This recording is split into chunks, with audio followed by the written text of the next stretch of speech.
مزابنه ستوي او محاقله ستوي ما تقول زمن دفع توي مزابنه دي توي ما پرون ویلي دي اذا ما دفع کجوري دي دا تعالی در کوما او مالا دومره بنا نقد کجوري ده دفع کجوري در کوم دومره نقد یا هغه دواره فکر راکې دومره راکا من راکا دومره راکا ما دفع در کوم نو ما خو ته وی کنه کې عبادت ولې عبادت یو مزیات نه بل برکوي کته مثلا کې دي چې هغه یو احتمال دی او کدا زیات شو هغه کا دا یو هغه زیات دا کم ادوري او هر یو دفع ورکی بل لا دې من دفع او ما کړو او بل محاقله په فصلونو کې حق الفصل دا وایي زما د پټي غنم دا استا شمال نه دی او شرمانه دې پټي کې څومره دا استا مولانا صاحب عبادت یا بتواړه برابرۍ دا یو صورت دی یا زما د پټي زیات نه کوي یا اګه عبادت پکې او هغه کې اوستوي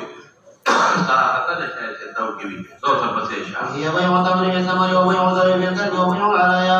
علایا من الدليل او روان شابته النبي صلى الله عليه وسلم عن المزابنة والمحاقرة وبه قال حدثنا يحيى بن بكير قال حدثنا يسوع بن قيس بن شهاب قال اخبرني سالم بن عبد الله عن عبد الله بن عمر رضي الله تعالى عنهما وعنه ان رسول الله صلى الله عليه وسلم قال لا تبيعوا الثمر حتى يبدو صلاحه ولا تبيعوا ديك مثلا من روانه چې میوه باندې خرڅه حتی يبلو صلاحه چې صلاحیت ده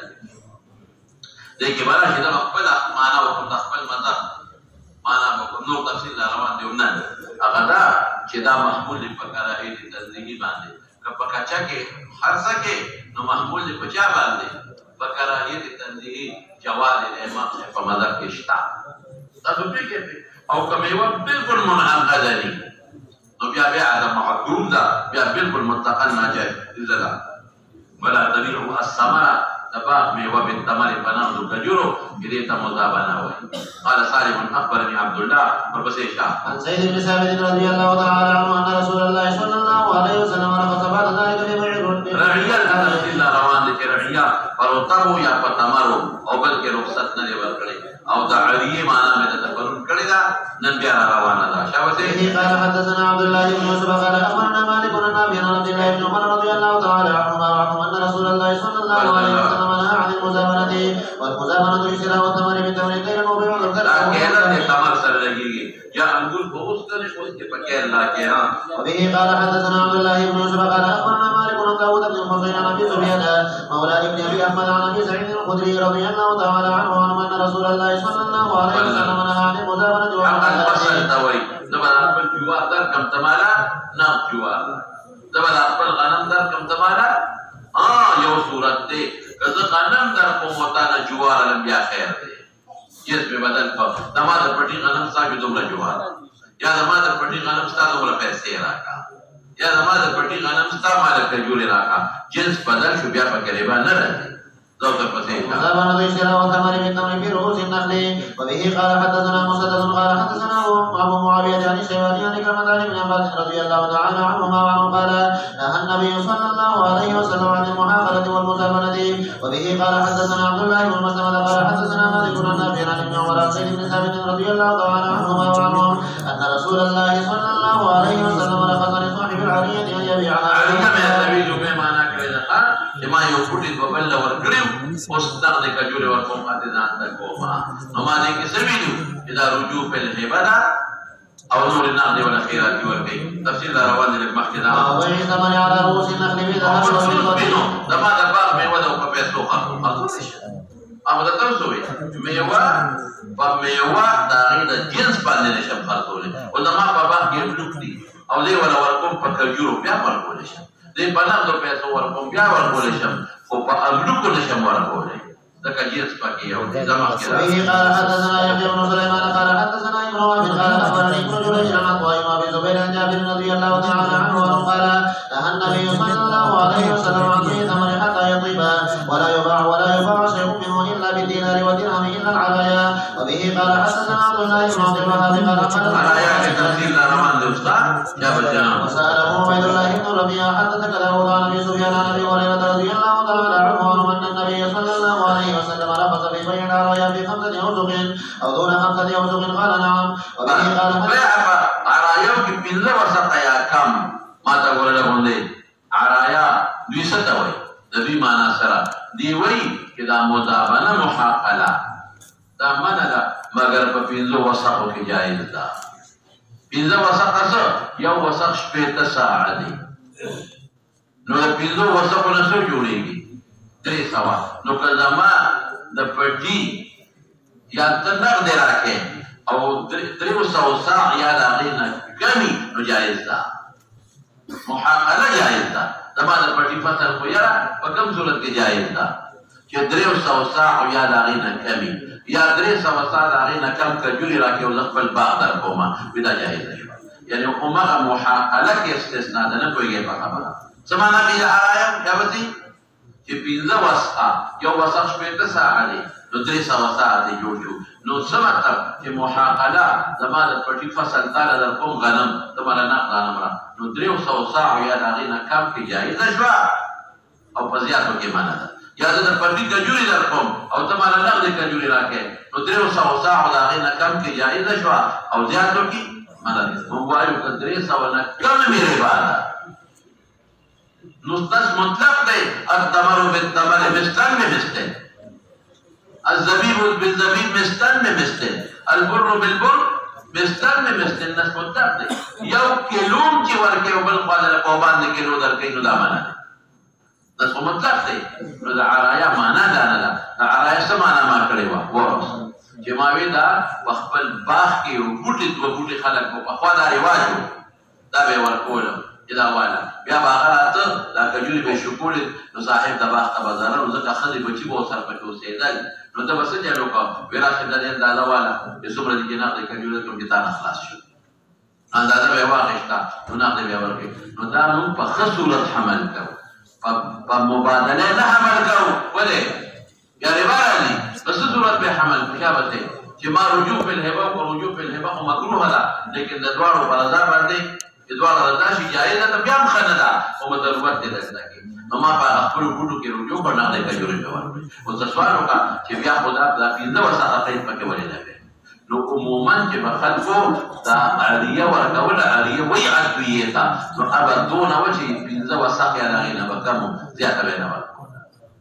نه پوه په خبره نو موږ یې دا معنا کوو زه اوس وبه قال حدثنا علي بن عبد الله قال رخص في بيع العرايا لا صورت د بیع په شک مشاکلې له وجې نه کړې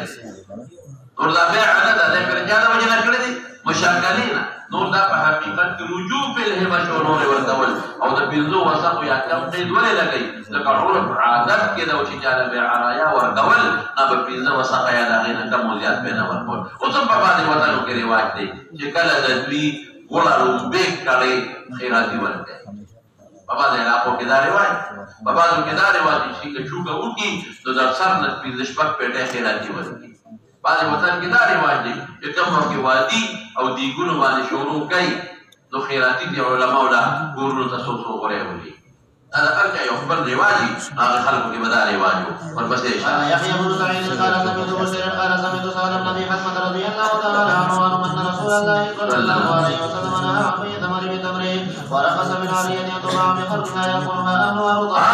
زه به تازه وکړم تا له به زړې کجورې درکړم مالک به تازه خوري زه به یې وچوکم تا له به زړې درکړم پوهېږې په خبره نو هغوی د عرایو دغه معنا کې مې بله معنا وکړه وقال سفيان مرة أخرى إلا أنه رخص من علي يبيعها لفظ د بیع پیسې د مشاکلې د وجې نه اطلاقي يقولونها ربما قال هو سواء يومان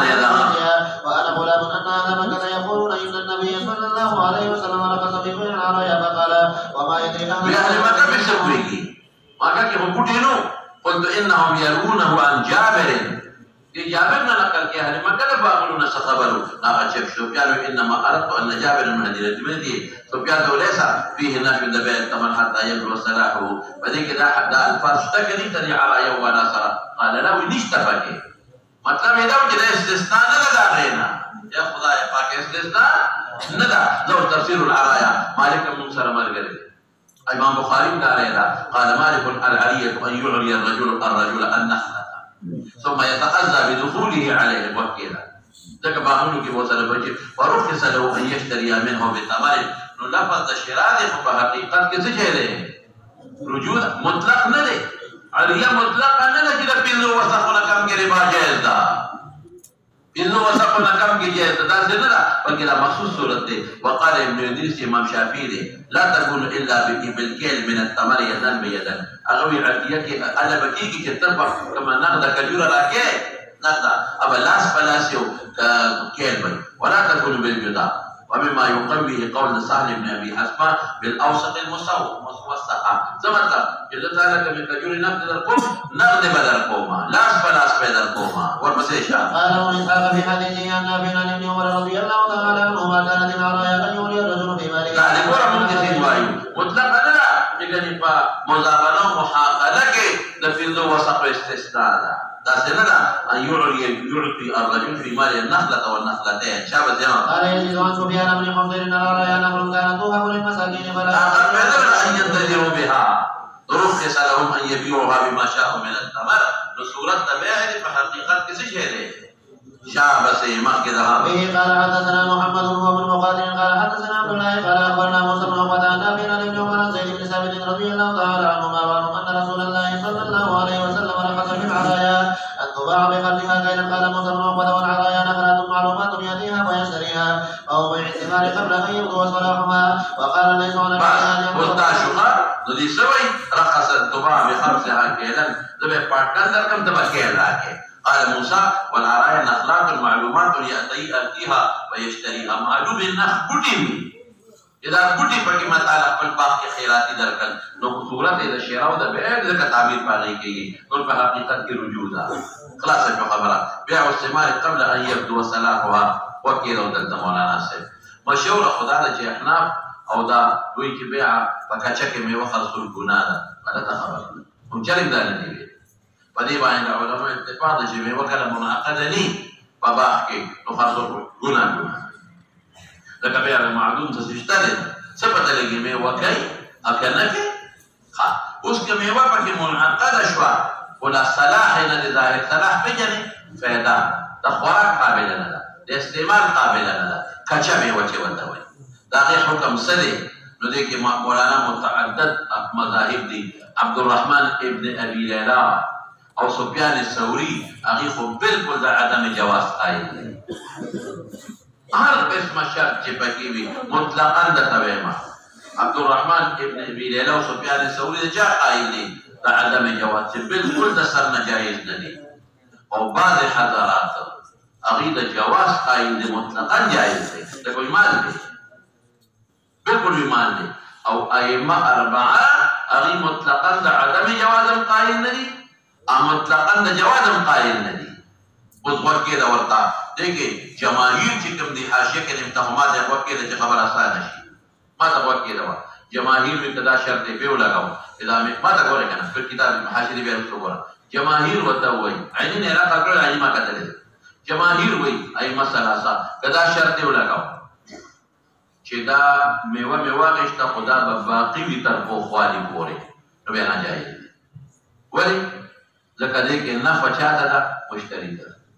فبيع كده شرط لګو چې نه بچاته ده مشتری ده او ما ضروري دی درته کنه چې یو د متعاقدین او نه پای نو مفسد ده بیا نو کدا شرط لګو چې دا کچا میوه اخلم خدا به تر په خوالی پوری وی ګوري شو کوم بنا فاسد ده مفسد ده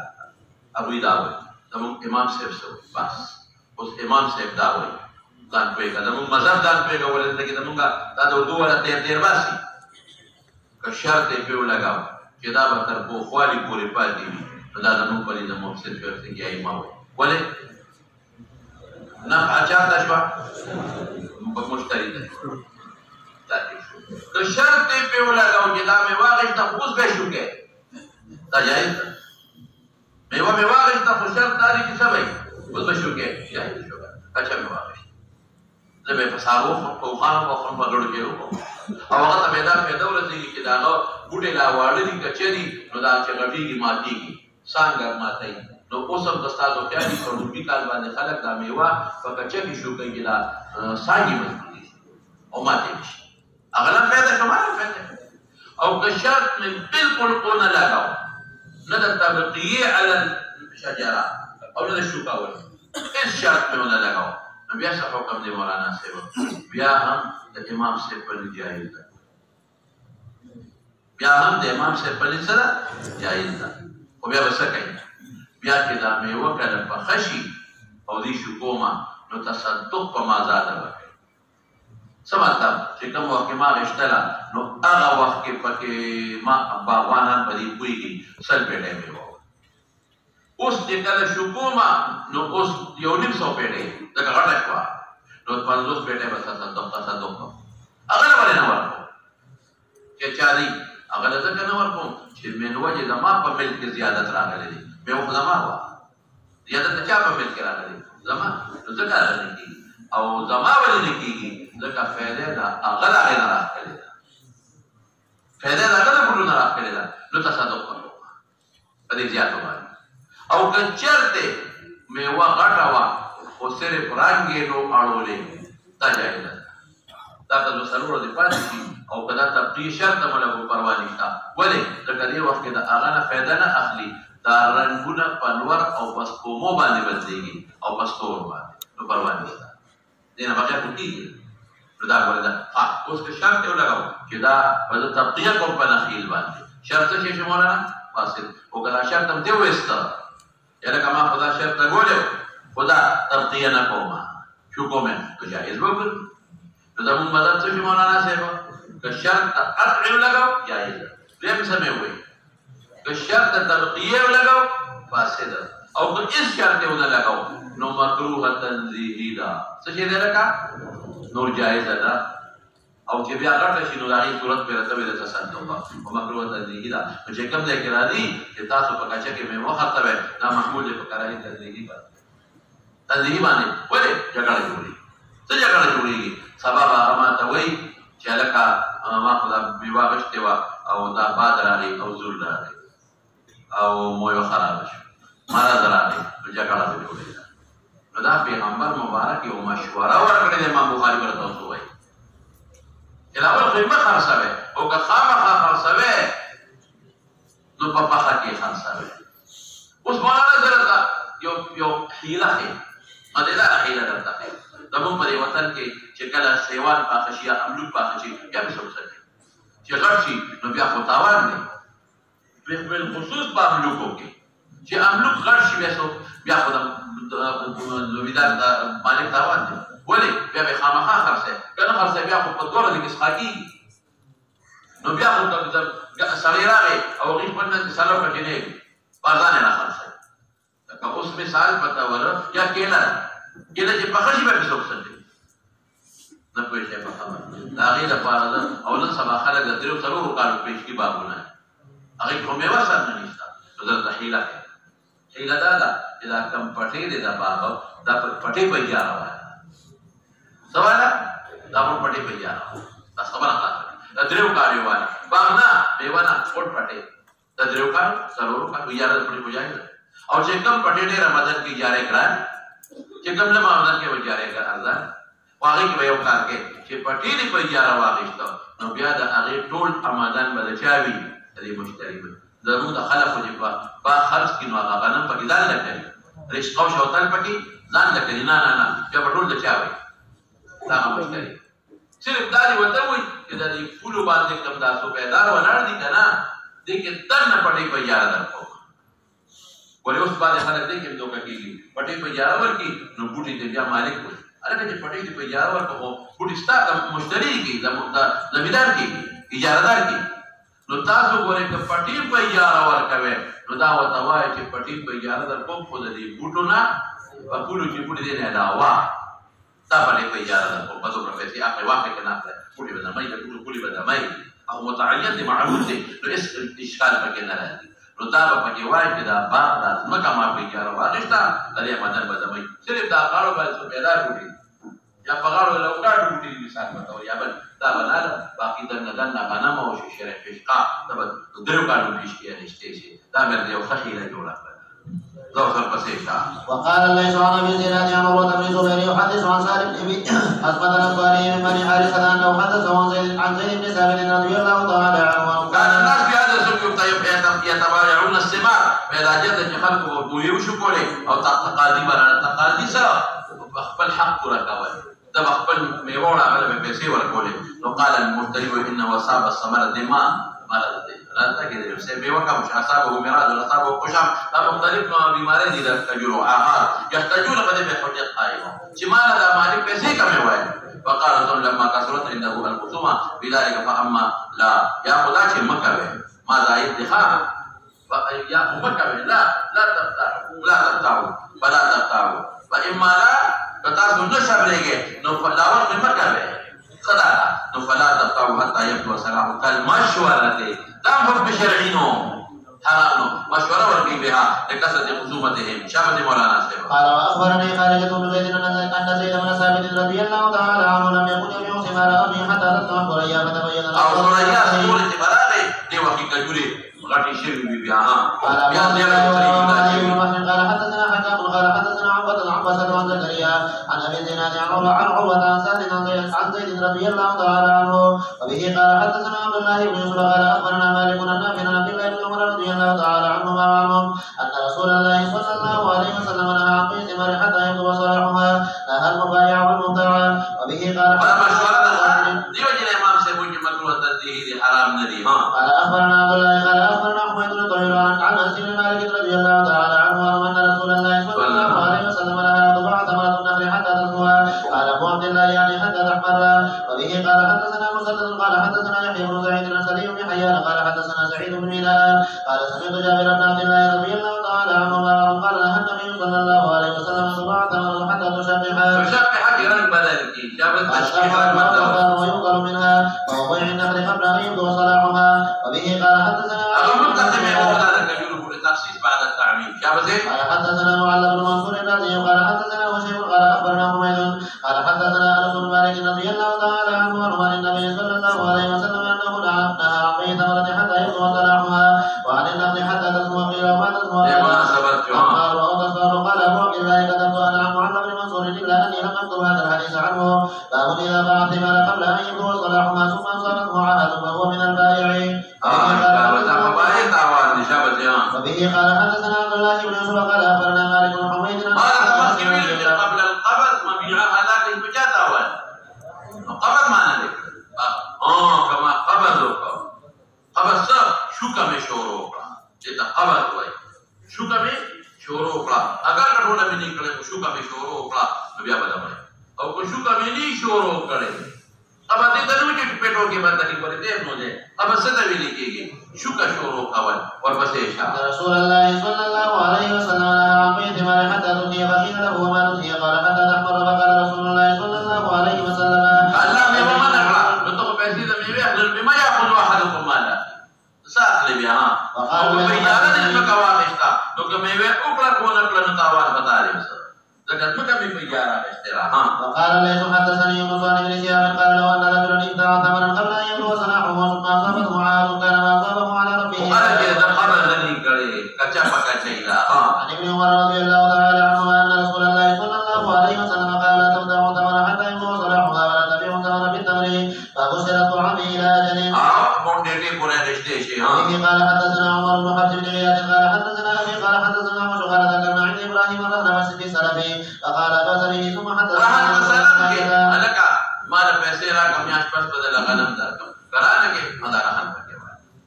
نو رهن په سلم کې جایز دي نو په نخ طعام کې جایز دي اذا طعام ابو سلم له او طعام کې کتاب باندې ما طعام اوس در په پیسې په میاش پس راکې نو په پیسو کې ما سره رهن کې په یو شي نه پېښې د سلام مودې کې څه فرق شو سلام کې د چا مقابله کې رهن کې نه به पैसे में उस वर्ग में भी आके रहा और चित्वाम में उस वर्ग को पैसे का दिए बचा के रहा को बस सामान हो गए क्यों शे तब असुक तबारा रहा जाए दिशावत है النبي صلى الله عليه وسلم अपने कना रवाना द खबर हां ان يودين الى اجل ورهنه درعه باب اذا اراد بيع تمر بثمن خير منه او جنالا يوم تمام رجيدها ورديها سواء جنس بجنس شباب به قال حدثنا قتيبة عن مالك عن عبد المجيد بن سهيل بن عبد الرحمن عن سعيد بن المسيب عن ابي سعيد الخدري وعن ابي هريرة رضي الله تعالى عنهما وعنهم ان رسول الله صلى الله عليه وسلم استعمل رجلا على خيبر فجاءه بتمر جنيب فقال رسول الله صلى الله عليه وسلم قال لا والله يا رسول الله إن لا نأخذ الصاع من هذا بالصاعين والصاعين بالثلاثة نقول كتبه صاحب په دوه شو صاحب په سرور پکارو دا مختلفه انواع بعضې لږې اعلا کجورې وي نو صاحب په سارین وي بعضې لږې کمزورې وي نو دوه صاحب په درې وي فقالتم لا تفعل بيع الجمع بالدراهم دا خپلې پسیا خرڅه کا په دراهم ثم اقطع بالدراهم كريما يمحي له قول رسول الله ما تقول له تا سره اعلا قسم 2 کیلو دي ما سره 1 کیلو دي ما سره بیکار دي اوس که دا 2 در په موته یو راکې نو ربا شو او که دا چلو کما چې لکه زما دا 2 کیلو په پیسو راغله پسو اخلي 2 کیلو په 500 روپے کیلو دي نو فصل باندې 2 کیلو شو او استاد فصل یو دي زمدار پیسې مرا کوا هغه کې دا خپل کجوري کیلو راکا عمر کارګارو 2 کیلو زمانه تار کیلو زمانه راځي او جواز شو کجوري په کجورو نه شي بلکې څه چلے شو 2 کیلو په 100 روپے شوي او په 100 روپے ستاره کیلو شوي دا یو کیلو د جواز شو او دې کې مولانا صاحب زمانه نورن په نکاح د شیخ تشریف راوړی په سبق وای هغه یو بل سره غنم او کړو مبادله وغیرہ هغه مثلا پاتې شو او دویمه پکې بله مسله پاتې را چې په کچه کې میوه خرڅول چې موږ ورته جایز وایو مطلب د دې لارې د سبا روان ان شاء الله وصلی الله تعالی علی سیدنا مولانا محمد وعلى اله وصحبه اجمعین